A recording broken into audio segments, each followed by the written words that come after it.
Good evening. My name is Jakub Jacisko and I'm physical medicine and rehabilitation resident from Czech Republic. And I'm very happy to welcome Professor Lawrence Robinson. Thank you for joining us, Professor. Oh, thank you very much for having me. I'm a professor of physical medicine and rehabilitation at the University of Toronto in Canada. Professor Robinson is also the keynote speaker, and his lecture will be about predicting recovery from peripheral nerve trauma. Professor Robinson, before we get to the content of the keynote presentation, can you tell us a bit more about yourself? What are your clinical and scientific areas of interest? Yes, I was originally from the United States and did my training and my early career in the US, and then I moved to Canada in 2014. I have been primarily interested in traumatic neuropathy, injuries to the peripheral nerves and the brachial plexus, and I'm really excited to work with our nerve surgeons along these lines, and we have a joint clinic together. So most of my publications and my clinical work is around electrodiagnosis of traumatic nerve injuries. Okay, thank you. And now, can you tell us a bit more about the keynote presentation? What can we expect? What can we be looking for? Well, we're going to be talking about peripheral nerve injuries. These are a very common injury. Unfortunately, this affects young people more than others, and these are people who will face a lifetime of impairments. And we will talk about how we study these injuries with electrodiagnostic methods. Traditionally, we've localized the injuries, but we'll talk about how to establish prognosis. Prognosis is very important. The patient wants to know the prognosis of their peripheral nerve injury, whether it will get better or not, how they might need to change their work or their other aspects of life, and what kind of treatments would be indicated. So we'll be talking about how electrodiagnosis can help us in determining or estimating the prognosis after a peripheral nerve or plexus injury. Okay, and Professor, can you describe maybe the evolution of the predicting the recovery from the peripheral nerve injury in the past 10 years? Has there been any evolution? Yes, we've definitely come to learn more, both about the ability to predict recovery, but also about new treatments and whether they're applicable or not. And where it's evolved to is it's important to know about several features. We want to know how many nerve fibers or axons survived the injury, where the injury is, and how far the nerves have to grow to muscle. We'd like to know if there's any growth of new axon connections into the muscle. And we've also learned that if there's demyelination and conduction block, that's actually a good prognosis. It suggests a favorable outcome.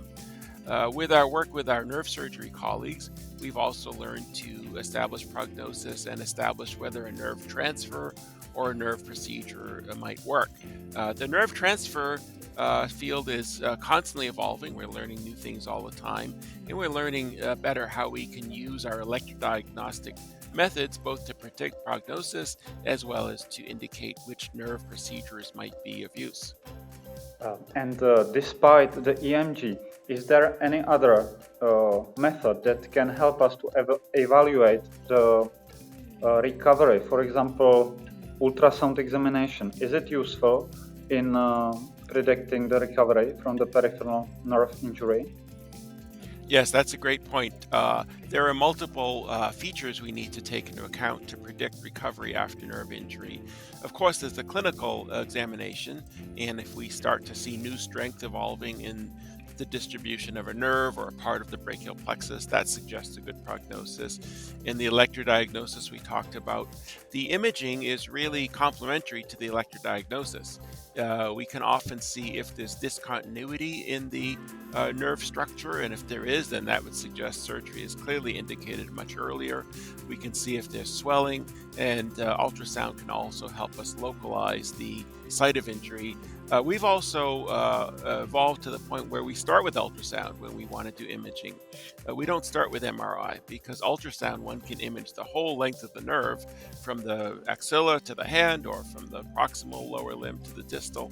And then you can, if you need to, you can follow up with MRI to find a more focal area. Professor, what do you think about modern technologies such as artificial intelligence? Will it change diagnostics and treatment of peripheral nerve injuries? That's another great question.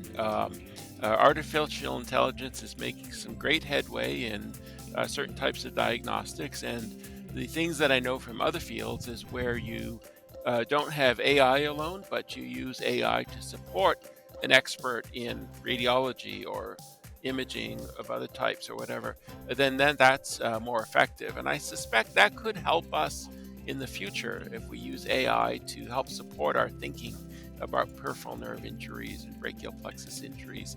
AI is very good at writing a paragraph, and it looks like it knows what it's talking about, but it doesn't understand axons, it doesn't understand axonal growth, it doesn't understand injury. It just writes something that looks pretty. So I don't think in our lifetimes we're going to see it replace us altogether.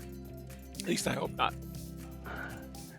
Okay, and my last question is, I would like to ask you, why did you choose physical medicine and rehabilitation residency program?